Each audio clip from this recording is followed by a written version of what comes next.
औज़ु बिल्लाहि मिनश शैतानिर रजीम बिस्मिल्लाहिर्रहमानिर्रहीम अल्लाहुम्मा सल्लि अला सय्यदना मौलाना मुहम्मदिन व अला आलिहि व सहबिहि व बारिक वसल्लम। तमाम तारीफ़ें रब्बुल इज़्ज़त की हैं जो तमाम जहानों को पालने वाला है। मैं हूँ हकीम आमिर शहजाद डस्का से। नाज़रीन किराम, आपकी खिदमत में हुक्म कदीम का माल जाती रुझान, उनकी गहरी फ़िक्र, अमराज के दफ़ा के लिए हिफ़्ज़ान सेहत पर उनका फ़लसफ़ा, उनके माल जाती वाक़यात, उनके अक़वाल, साथ में जड़ी बूटियों की सही शक्ल सूरत और मजरबुल मजरब नुस्ख़ाजात मैं आपकी खिदमत में अर्ज़ करता हूँ। जितने भी मेरे दोस्त अहबाब चैनल पर नए हैं वो चैनल को सब्सक्राइब ज़रूर किया करें, बेल आइकन को ज़रूर प्रेस किया करें ताकि हर नई आने वाली वीडियो का नोटिफिकेशन आपको मिलता रहे। इस वीडियो पे ख़ास तौर पर हम बात करेंगे दबीलातुल मैदा पर, यानी मैदे का दबीला और कुरा ज़ख़म जो है उस पर। फ़ी ज़माना इस कदर आम मर्ज़ है कि अल्लाह की पनाह। और ख़ास तौर पर हम इंशाअल्लाह ताला आपकी खिदमत में अर्ज़ करेंगे शोहरा फाक तबीब, जिसकी तसनीफ़ जो है उसको आलमगीर शोहरत हासिल है, यानी इब्ने सीना की तहरीर अल कानून फिल तिब से, के दबीलातुल मैदा है क्या, इसकी वजूहात क्या हैं, ये क्यों होता है। तो इंशाअल्लाह ताला हम आपकी खिदमत में अर्ज़ करेंगे अल कानून फिल तिब से, शेखुल रईस इब्ने सीना की शोहरा फाक तसनीफ़ से। इब्ने सीना कहते हैं कि दबीला मैदे के गर्म औराम जिनके मवाद तेज़ होते हैं, इनके मवाद अक्सर एक जगह जमा हो जाते हैं, यानी इन आराम के अंदर एक मुकाम पैदा हो जाता है जिसके अंदर वर्म का मादा इकट्ठा हो जाता है और पक कर पीप बनकर फोड़ा बन जाता है। फोड़े बनने की लामत यह है कि टीस बढ़ जाती है, बुखार तेज़ हो जाता है। जब मादा पूरे तौर पर पक कर और पीप बनकर ठीक हो जाता है तो बुखार और दर्द में तखफीफ हो जाती है, मगर सूजन बाकी रहती है। और फोड़ने की लामत यह है कि रोंगड़े खड़े हो जाते हैं और लजरा आता है, पीप और खून पखाना या कै में खारिज होता है और वर्म दब जाता है।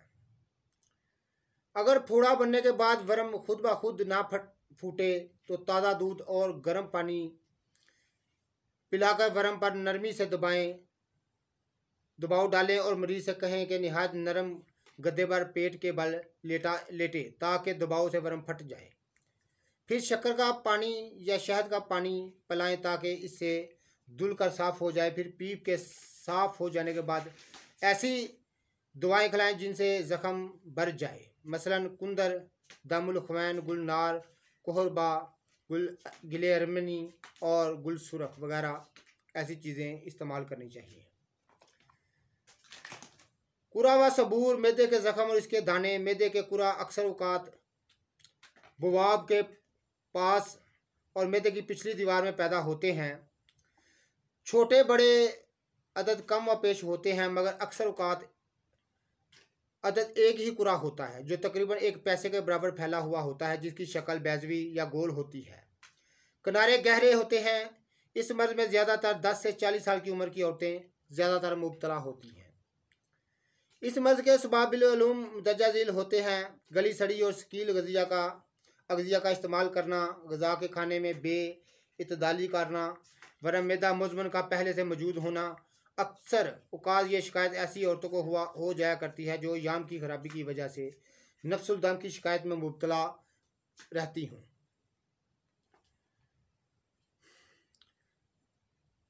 अलामत इसकी ये होती हैं कि मैदे के कुरा में इसके दानों की अलामत यह है कि तुरश और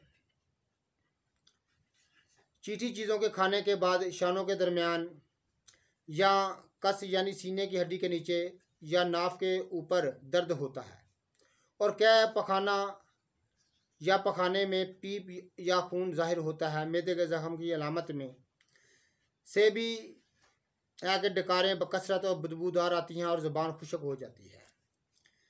इब्तिदाई मैदा में सोहज़म की शिकायत होती है। फ़हम मैदे पर दर्द और जलन होती है। इसके बाद रफ्ता रफ्ता दर्द मैदे का दर्द होने लगता है जो फहम मैदे से शुरू हो जाता है और इसकी टीस पुश्त और पसलियों तक पहुंच जाती है। खाने के बाद दर्द में ज़्यादती हो जाती है। बाज़ दफ़ा इस कदर दर्द होता है कि दर्द की ज़्यादती से मरीज़ कह कर देता है, जिसमें ग़ज़ा, खून और बलगम खारिज होता है।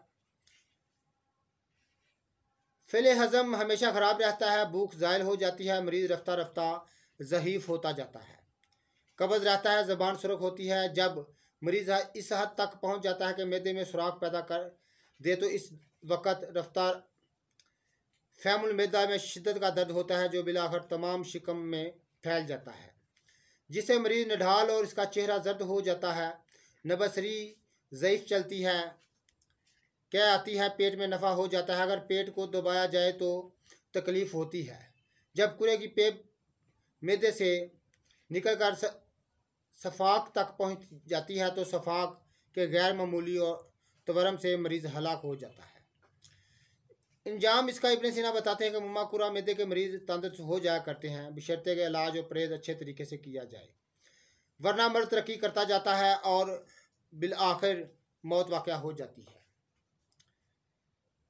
इलाज इसका वो बताते हैं इब्न सीना, कभी ज़ख्मों को साफ़ करने वाली मनक्का और कभी बर लाने वाली दवाएँ मदम्मल दें। साफ़ करने वाली दवाओं इसलिए कि मैल किचल और पेट को साफ़ कर दें, मसलन शहद का पानी और जलाब।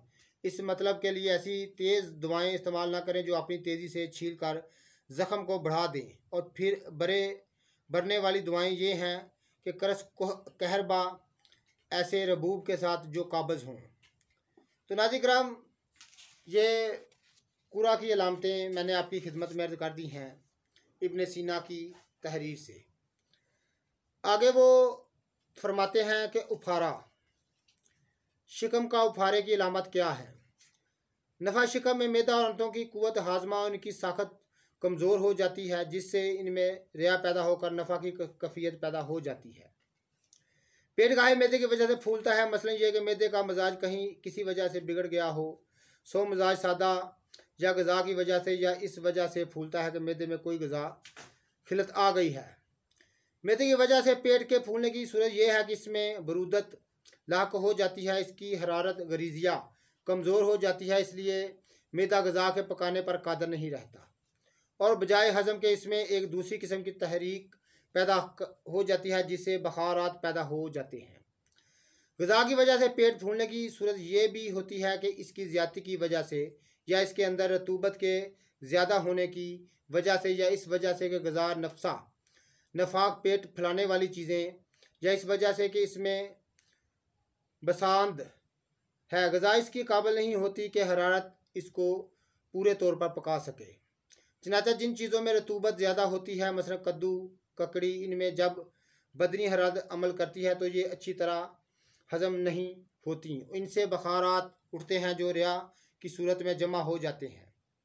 खिलत की वजह से पेट फूलने की सूरत ये होती है कि बलगम सोदा या सफ़रा जिसके साथ गलीज़ बलगम मखलूत हो, मैदे की हरारत तहलील होकर रिया की सूरत में बदल जाती है। इस असबाब की अलामत इनका इलाज सो मजाज मैदा ज़ुफ़े मैदा में मज़कूर वो कहते हैं हम कर चुके हैं। तो नाज़रीन किराम, ये थी इब्न सीना की तहरीर से मैदे का उफारा और ज़ख़म के बारे में मैंने आपकी खिदमत में अर्ज़ कर दिया है। जितने भी मेरे दोस्त अहबाब चैनल पर नए हैं वो चैनल को सब्सक्राइब ज़रूर किया करें, बेल आइकन को ज़रूर प्रेस किया करें ताकि हर नई आने वाली वीडियो का नोटिफिकेशन आपको मिलता रहे।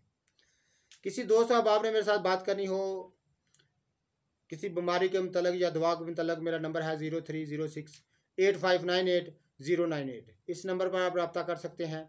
तो नाज़रीन किराम, वीडियो को शेयर कीजिएगा, लाइक कीजिएगा। अल्लाह हाफिज़।